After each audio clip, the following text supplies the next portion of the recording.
ராஜீவ்காந்தி வந்து பிரச்சாரத்துக்கு ஸ்ரீபெரும்புதூர் வரும்போது அவர் கொல்லப்படுகிறார். ஆக்சுவலா அந்த அந்த தேர்தல் வந்து இங்க காங்கிரஸ் அதிமுகவுக்கு தான் சாதகமாக இருந்துச்சு. அந்த சூழ்நிலையில அவர் கொல்லப்படுறார். கூடவே அனுதாபாலையும் சேர்ந்தது. அம்மையார் ஜெயலலிதா அமோகமாக வெற்றி பெறுகிறார். வெற்றி பெற்று இவங்க வந்து அரியணையில உட்கார்ந்த உடனே இவங்களுடைய அட்ராசிட்டி பயங்கரமா இருக்கு, கொடூரமா இருக்கு. அந்த 91, 96 காலகட்டத்தில் தமிழ்நாட்டு மக்கள், குறிப்பாக சென்னை மக்கள் அனுபவித்த கொடுமைகள்லாம் கொஞ்சம் நெஞ்சம் கிடையாது. அவ்வளவு இடியமீன் ஆட்சி காலம்னு சொல்றோம்ல, அந்த மாதிரி வந்து கொடூரமான ஆட்சி காலமாக தான் இருந்துச்சு. எல்லா ரோடும் பிளாக் ஆகும். எப்போ பிளாக் ஆகும், எப்போ நிப்பாட்டுவான், எதுக்கு நிப்பாடும் யாருக்கும் தெரியாது. கேள்வி கேட்டால் பிரச்சனை.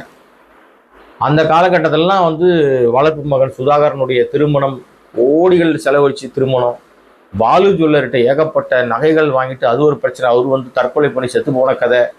அதை தாண்டி ஏராளமான விஷயங்கள் எல்லாம் அந்த காலகட்டத்திலலாம் நடந்துச்சு. இன்னும் கொடூரமான சம்பவங்கள் நடந்துச்சு. அது என்ன கொடூரமான சம்பவம்னா, இப்போ தமிழ்நாட்டில் மிக கொடூரமான சம்பவம்னா டக்குன்னு இப்போ ஞாபகத்துக்கு வர்றது, அதுவும் தேர்தல் நேரத்தில் நடந்த கொடூர சம்பவம், அதுவும் அரசியல்வாதிகளால் நடத்தப்பட்ட கொடூர சம்பவம்னா டக்குன்னு கரூர் சம்பவத்தை சொல்லுவீங்க. இந்த விஜயின் அந்த வீணா போன விஜயை பார்க்க, வேடிக்கை பார்க்க வந்து 41 பேர் குழந்தைகள் உட்பட செத்து போன அந்த கோர சம்பவம் இந்திய அளவில் பெரிய தாக்கத்தையும் உலக அளவில் தமிழர்கள் மீதான மிகப்பெரிய மோசமான ஒரு விஷயத்தையும் பார்வையாக மாறி போன அந்த சம்பவம் வந்து மறக்க முடியாத சம்பவம்.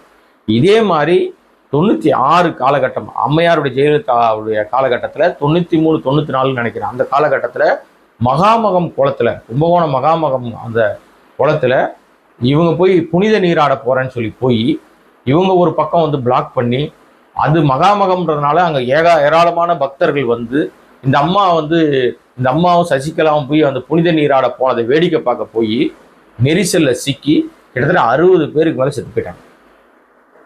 அது ரொம்ப சோகத்தை ஏற்படுத்தின ஒரு விஷயம். அது ஒரு பெரிய தாக்கத்தை ஏற்படுத்துச்சு. ஆனால் எதற்கும் அசராத ஜெயலலிதா அதை பற்றி எதை பற்றியுமே கவலைப்படல. இதெல்லாம் 91, 96 காலத்தில் நடந்த மிக மோசமான சம்பவம்.